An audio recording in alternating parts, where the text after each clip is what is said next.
నా దగ్గరికి 2 days back ఒక 20 ఇయర్స్ అమ్మాయి వచ్చి ఒక క్వెషన్ అడిగింది. మ్యామ్, నా చిన్ చాలా చిన్నగా ఉంది. అది నేను కరెక్ట్ చేసుకోవాలనుకుంటున్నాను. ఎలా చేసుకోవాలి అని. అలాగే తను ఇంకొక క్వెషన్ కూడా నన్ను అడిగింది. మ్యామ్, నా స్మైల్ కూడా కరెక్ట్ చేసుకోవాలి. బ్రేసెస్‌తో చేసుకుంటే సరిపోతుందా అని. డెఫినెట్‌లీ స్మైల్ కోసం 100% బ్రేసెస్ ఒక్కటి సరిపోతుంది.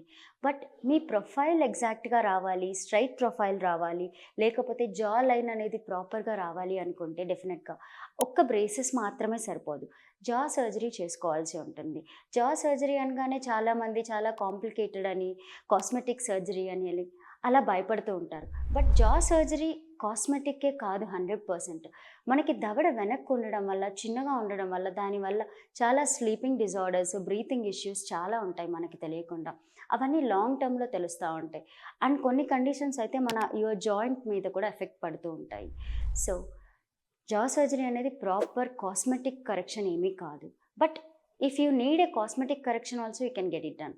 సో మీకు చిన్ ప్రాపర్‌గా రావాలన్నా, జా లైన్ స్ట్రెయిట్‌గా రావాలి అన్నా, లేకపోతే పై దవడ తరుగున్నా, ఎక్కువ ఉన్నా, కింద దవడ తరుగున్నా, ఎక్కువ ఉన్నా సరే మనకి జా సర్జరీ ద్వారానే కరెక్ట్ చేసుకోగలం. కొన్నిసార్లు ఏంటంటే అది బ్రేసెస్‌తో కరెక్ట్ అవుతుంది బార్డర్ లైన్ కేసెస్‌లో. కొన్నిసార్లు ఓన్లీ సర్జరీ మాత్రమే కరెక్ట్ చేయాల్సి ఉంటుంది. బట్ కొన్ని కేసెస్‌లో బ్రేసెస్ అండ్ సర్జరీ కాంబినేషన్‌తో మాత్రమే కరెక్ట్ చేసుకోవాల్సి ఉంటుంది. సో ప్రాపర్‌గా ప్లాన్ చేసుకొని మీకు ఏది సూట్ అవుతుందో తెలుసుకోవాలి. So this is doctor Prathyusha. I'm specialized in orthognathic surgery. I'm working in Partha dental KPHB. మీకు ఇలాంటి కండిషన్ ఉంటే, మీరు తెలుసుకోవాలి అనుకుంటే మీకు బ్రేసెస్ సూట్ అవుతాయా, లేక జా సర్జరీకి వెళ్ళాలా అనేది, ఆర్ మీకు ఆ జా సర్జరీ గురించి ఏదైనా అపోహలు ఉన్నా కూడా మీరు నా దగ్గర కన్సల్ట్ చేసి క్లియర్ చేసుకోవచ్చు. Thank you.